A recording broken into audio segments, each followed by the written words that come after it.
Bonjour à tous, yo tout le monde, j'espère que vous allez bien. Alors aujourd'hui, je suis très content de vous retrouver parce que je vais vous présenter la fiche technique en news du futur Google Pixel 9a. C'était en gros le milieu de gamme qui va arriver mi-avril. Voilà. Et, euh, et je veux dire beaucoup de précisions sur ce modèle et si je vous recommande de l'acheter. Voilà. Alors, si vous n'avez pas vu, alors ma présentation est en description de vidéo comme d'habitude toutes les semaines, où je vous fais une vidéo une fois. Voilà. C'était en rapport avec la news, les débriefs, actu, etc. Tout ce genre de choses. Alors, vous êtes prêts? Alors, c'est parti tout de suite pour la fiche technique et la présentation du Google Pixel 9a. Allez, c'est parti.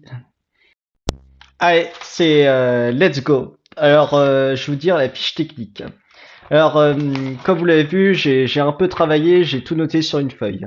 Voilà. Comme ça, au moins, j'ai toutes les news sous mes yeux, sans marmonner, sans murmurer, etc. Comme vous voulez. L'humour MDR. Voilà. Alors, déjà, je vais commencer par les coloris qui sont proposés. Alors déjà, il y a du iris, du rose, plus du porcelaine et du noir volcanique. Ensuite, l'écran, c'est un Actua fait par Google. C'était en gros un petit peu de l'OLED en 6,3 pouces. Le format, c'est du 29e. Ensuite, la définition, c'est 1080 par 2424 en P OLED à 422 pixels par pouce. Ensuite, en affichage, c'est un taux de rafraîchissement, c'est du 60 à 120 Hz. C'est-à-dire qu'il est adaptatif. Et je ne sais pas si vous voulez le fixer, mais au moins il y a du 120 Hz. Donc du coup, c'est plutôt bien pour cette gamme de prix. Alors qu'avant, il y a du 90 Hz. Donc là, il y a une belle montée concernant le taux de rafraîchissement, donc c'est au top. Ensuite, concernant la certification, c'est-à-dire que cet écran, il est résistant en Corning Gorilla Glass 3. Donc ensuite, la luminosité, c'est du 1800 nits et en pic, c'est jusqu'à 2700 nits. Voilà, donc une belle évolution de même. Ensuite, il y a de l'HDR qui est proposé dans cet écran et ensuite jusqu'à 16 millions de couleurs. Vous pouvez adapter le niveau de couleur que vous voulez dans les différents paramètres dès qu'il sera sorti. C'est-à-dire que si jamais vous voulez commander. Donc pour les dimensions et le poids. Alors c'est 154,7 en hauteur par 73,3 mm en largeur par 8,9 mm d'épaisseur. Donc, donc ensuite pour le poids c'est 185 grammes. Il est plutôt léger et l'avantage c'est qu'il est compact. Donc c'est plutôt encore très bien. Concernant la batterie et la charge, alors il dispose d'un accumulateur de 5100 mAh et propose jusqu'à 30 heures d'autonomie ou plus, jusqu'à 100 heures avec l'économie ultra. Alors, si jamais vous n'utilisez pas trop votre smartphone, bah, vous pouvez utiliser au moins jusqu'à plusieurs jours d'utilisation avec l'économie ultra. Mais par contre, si au contraire vous l'utilisez intensément, c'est jusqu'à au moins 30 heures. Je sais pas si c'est tenu, puisque moi, vu que je n'ai pas le smartphone dans ma possession. Voilà, puisque vu qu'il sort que mi-avril.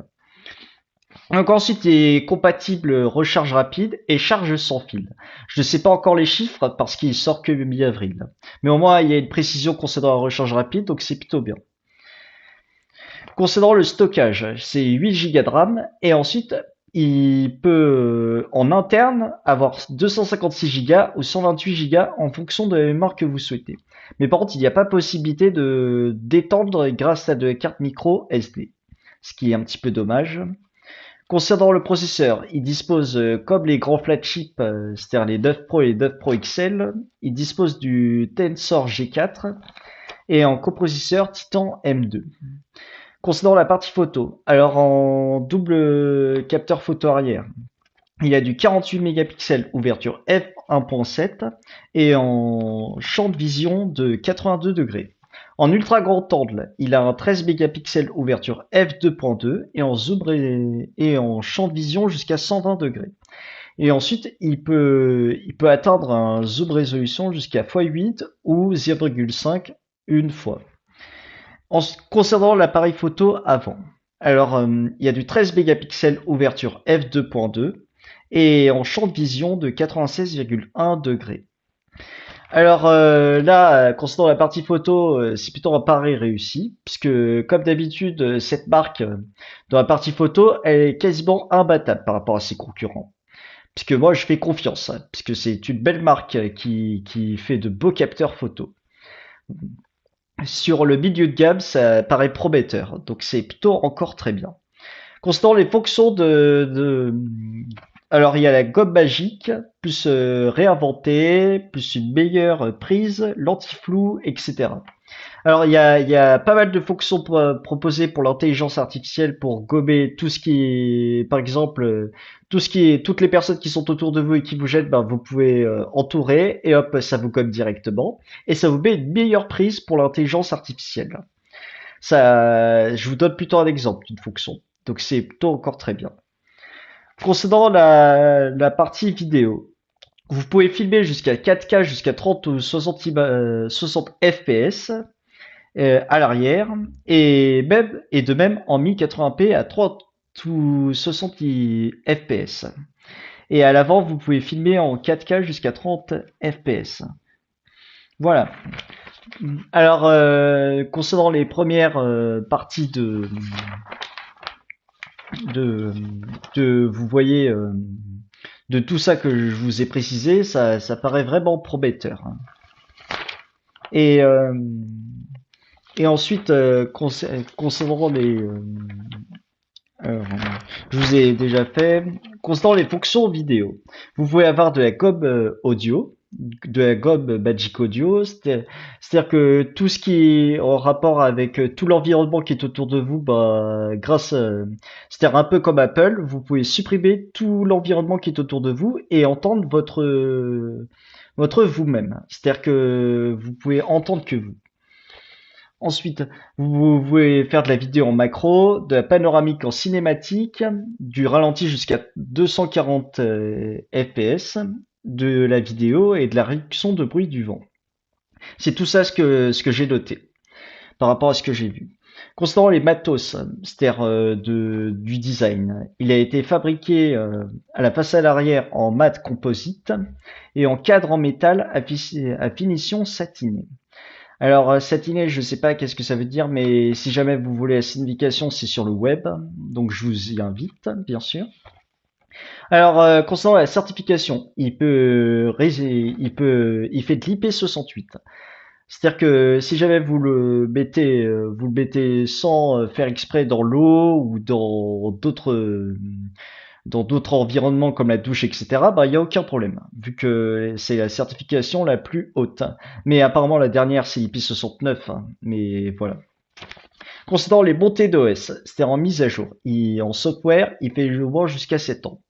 Alors, concernant dans le temps, donc là, vous êtes largement bon, vous pouvez tenir plusieurs mois ou plusieurs années avec. Donc, c'est encore très bien. Vous pouvez mettre à jour votre smartphone. L'avantage, c'est que comme chez Google, il y a Android 15 qui est préinstallé, c'est-à-dire la dernière version d'Android. Et vous pouvez déverrouiller ce smartphone avec l'empreinte digitale sous l'écran, la reconnaissance faciale en 2D, et ensuite vous pouvez faire en schéma, code, mot de passe. C'est-à-dire comme tous les smartphones. Concernant les SIM, hein, vous pouvez mettre jusqu'à 2 nano SIM et il est compatible eSIM, hein. C'est-à-dire que si jamais vous voulez mettre à part votre smartphone qui a une eSIM, ben vous pouvez. Donc c'est voilà. Et ensuite il fait paiement sans contact, il a tout comme les autres smartphones. L'avantage c'est qu'il a double haut-parleur stéréo. C'est-à-dire que à l'avant et voilà, à tout l'avant du smartphone, vous avez deux haut-parleurs qui vous mettent une spatialisation, une stéréo qui est pleine, qui a un son véritablement très bon, apparemment. Concernant le Wi-Fi, donc c'est du Wi-Fi 6E avec du 2,6 GHz jusqu'à 5 GHz ou 6. Et il est Bluetooth 5.3, NFC, comme je vous ai dit, paiement sans contact. Il a la 5G, la 4G LTE Voilà. Et ensuite, ce smartphone, vous pouvez le trouver à partir de 549 euros.